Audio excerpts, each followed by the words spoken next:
안녕하세요. 율럽TV입니다. 지난 펜트하우스 11회를 보면서 이해가 잘 안 갔던 부분이 하나 있었죠. 바로 주석경의 행동인데요. 주석경은 도대체 어떻게 주단태가 부산항에서 배를 탄다는 걸 알았으며 굳이 왜 주단태를 수영까지 하며 따라갔고 또 왜 주단태에게 로건과 심수련이 살아있다는 입방정을 떨었을까요? 특히 주석경의 입방정 때는 시청자 여러분들도 많이 답답하셨을 텐데요. 지금부터 그 이유에 대해 하나씩 살펴보도록 하겠습니다. 먼저 그때의 상황 정리를 한번 해보겠습니다. 주단태는 유동필과의 통화에서 부산항으로 가라는 말을 듣고 중국으로 밀항하는 배에 탑승합니다. 물론 이것은 심수련과 로건이 주단태를 생포해 일본의 정신병원에 가둘 계획이었는데요.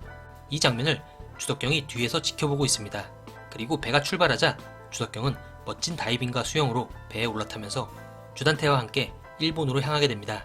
그렇다면 주석경은 심수련과 로건의 계획을 어떻게 알게 되었을까요?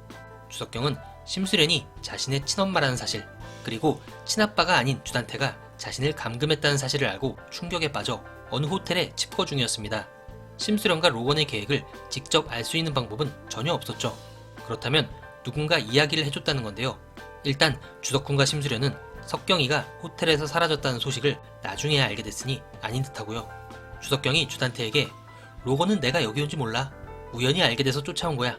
라고 한 말을 볼 때 로건 역시 이야기해준 사람은 아닙니다. 하윤철과 강마리도 딱히 주석경과 접점이 없었죠. 그렇다면 이 계획을 알고 있는 또 다른 한 사람, 바로 유동필이 주석경에게 이야기를 하지 않았을까 생각됩니다. 유동필은 주석경이 기도원에서 탈출하고 주단태를 뒤에서 공격할 때 막아선 적이 있죠. 이는 주석경이 범죄자가 되는 걸 막고자 하는 유동필의 마음이었죠. 그렇게 주석경과 다시 연을 이은 유동필은 경찰서에 자수하기 직전 주석경에게 전화해서 주단태의 마지막에 대해 이야기를 해준 것으로 보입니다. 이것은 어떤 특별한 이유가 있어서라기보단 이렇게 마지막을 이야기해주는 것이 자신이 젊은 시절부터 함께 해왔던 주단태와 그리고 다시는 아빠의 얼굴을 볼 수 없을 딸 주석경에 대한 어떤 배려라고 생각하지 않았을까 싶습니다. 그러나 유동필은 주석경이 다이빙까지 해가며 주단태를 쫓아갈 거라곤 상상도 못했겠죠. 주석경은 갇혀있는 주단태 앞에서 아빠의 마지막 모습을 보기 위해 왔다고 말합니다. 사실 이거 말고 주석경이 여기까지 쫓아온 다른 이유는 없어 보이죠. 그런데 주석경은 갑자기 로건은 내가 여기 온 걸 모른다. 로건과 심수련이 살아있다. 엄마는 벌써 펜트하우스에 들어와 있을 거다 하면서 주단태에게 쓸데없는 정보를 흘려줍니다. 그로 인해 주단태는 더욱더 분노하며 이 정신병원을 어떻게든 탈출하고자 마음먹게 됩니다.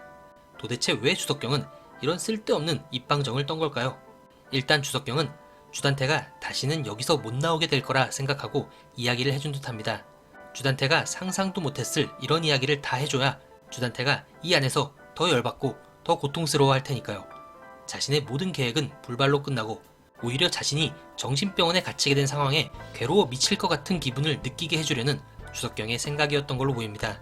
어찌됐든 다음 주 12회에선 주단태가 다시 탈출해서 한국으로 돌아오게 되는데요.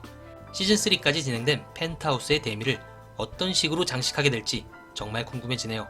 그럼 저는 다음 리뷰로 다시 찾아뵙겠습니다. 감사합니다.